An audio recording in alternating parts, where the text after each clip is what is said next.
Good day mga kasuki, mga guys. May tips akong ibibigay sa inyo sa mga disposable na mga relo na automatic. Ito yan ang ginawa ko. Yan mga kasuki. Ito siya, Rolex yan. Ganda tingnan, no? Ayan, no? Gold plated na Rolex. Kung titingnan mo, pagka hindi ka masyado marunong umuri o tumingin ng relo, pag titingnan mo kala mo original. Ayan siya. Gold plated nga lang kasi karamihan ng mga relo na Rolex is pag original may gold din, pero hindi ko lang sure ha. Pero karamihan talaga pag original is silver, kulay silver siya. Ganito, parang stainless o silver. Ngayon ito imitation ito. Imitation, sabihin na natin na fake. Ayan. May naitampok ako minsan sa inyo about tips sa mga imitation na relo, paano pag-ingat at gamitin. Ito, ang purpose naman nito is paano mo siya magamit pa uli. Halimbawa, nagloko na. Kasi ito, binili ito mga kasuki ng ng customer ko. Customer ko na talaga siya, matagal na. Ayan. Ngayon, nung ipapagawa niya sa akin, dahil naghihinto, nagluloko-loko siya, yung sabihin na nagkakaproblema na, hindi na maganda ang takbo. Mga ilang taon lang niya, may isang taon lang niya mahigit na gamit. Ayan. So ito, ang ginawa ko, sabi ko, nung tiningnan ko siya, ang makina niya is disposable. Sabihin parang ngayon na nga, ganun, parang disposable. Pagka ginawa kasi, pag nagloko siya, nagbabalik-balik na ang problema. Kasi ito ito is local lang. Although merong gawa nito sa atin or sa ibang bansa. Yan, ngayon ito na yung makina niya, no? Ito na yung makina niya. Ni-replace natin siya ng makina na magandang klase. Ayan mga kasuki, mga guys. Para magamit nyo pa uli, no? Tinampok ako sa inyo na ilang Rolex imitation na yun na kulay kala mo original, no? Ito na yung makina niya, no? Ni-replace na natin.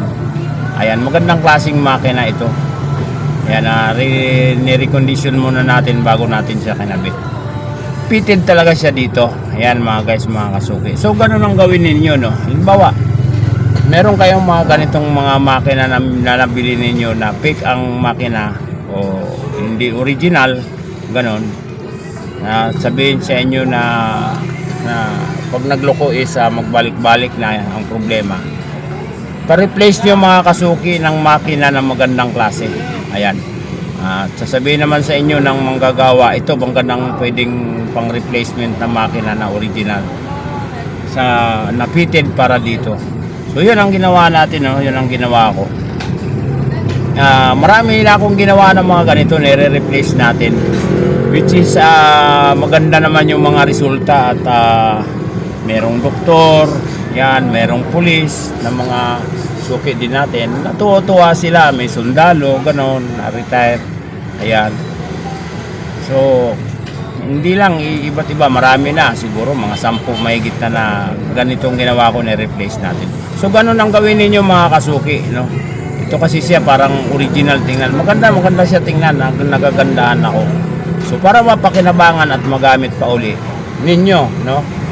At sayang naman kung itatapon, lalo na ito, maganda pagka-plated niya, no? Hindi siya itong klase pagka-plated nito, hindi basta-basta to nagpe-fade. Maganda ang pagka-plated nito, parang mga pagka-plated niya parang original. Almost malapit siya sa original. Parang plated ng mga Gucci, mga ganun, mga gandang klase. Pero nakakatiyak ako ito, maganda pagka-plated nito at matagal ang pag-fade nito. So ganun lang, ano. So ito na yung dating makina niya na tinanggal natin at pinalitan na natin ng magandang klaseng makina. So mapapakinabangan nyo na uli, no? Kaya gaya nito, mapapakinabangan na uli ng customer ko. At tuwang-tuwa siya. In-order na natin ito, medyo natagalan na tayo pag-order nitong makina nito.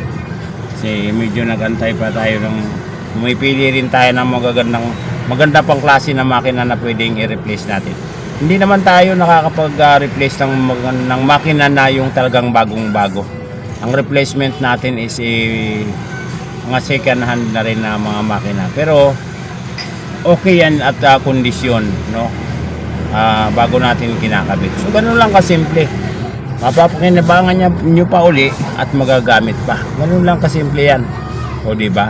Lalong-lalo na ngayon, maraming mga imitation na lumalabas sa kung saan-saan, sa online, ganyan. Minsan, inaalok pa sa inyo ng tao. Kala nyo pag sabihin galing abroad, no? Minsan totoo yan, galing abroad talaga o sa abroad na bibili. Pero imitation lang pala. So yun ang ginagawa natin. Ina-advise natin sa customer. Pinapalitan natin ng makina. Ayan, at nagbibigay naman tayo ng warranty. Bumabalik pa nga minsan mga kasuki at sasabihin ako, okay, yung relo mong ginawa, pinalitan mo ng makina. Ganito. Bakit? Ano nangyari? Okay siya. O, yun. So nakakatuwa, no? Nakakataba ng puso. Sabihin tayo kahit pa paano na-satisfied yung customer natin sa ginawa natin sa kanya, no? At sigurado magre-recommenda pa yon ng iba at para dito sa inyo magpagawa. So ganun lang mga kasuki, dalhin nyo sa mga kasuki yung manggagawa, magre-relo, ayan, kuhanin nyo, hingi kayo ng advice o ipagawa ninyo kung anong makakabuti. Ayan. Sa itong tip para magamit pa uli ninyo. Ayan, lalo na ngayon kung ang totoong Rolex talaga is alam ko nasa mga 100k plus yan. O di ba? Merong ang tinatawag na class A, merong parang kopya lang. Pero pagka original talaga, medyo may kamahalan talaga 'yon.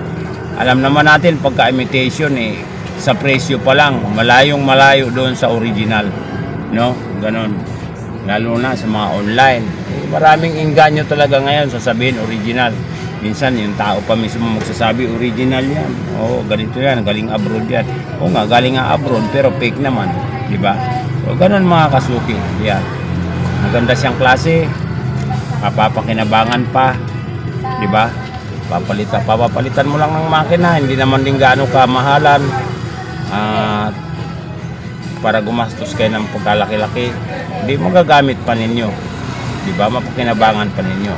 Tayo naman, mahilig tayo sa mga okay na yan, parang totoo, di ba? So ganun lang kasimple mga kasuki. Sayang, di ba? Magagamit pa, parang original talaga.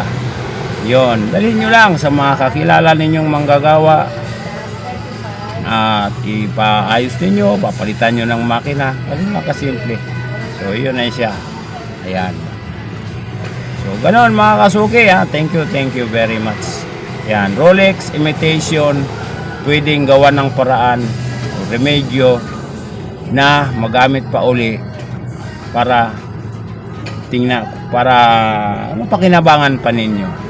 Ganun lang kasimple, di ba? Mga kasuki, di ba? Hindi na kayo bibili pa talaga ng parang ng bagong uli na para yung panghihinayang ninyo, merong paraan na pwedeng magawa kung nabili ninyo is fake. Yan. So yun mga kasuki, thank you very much.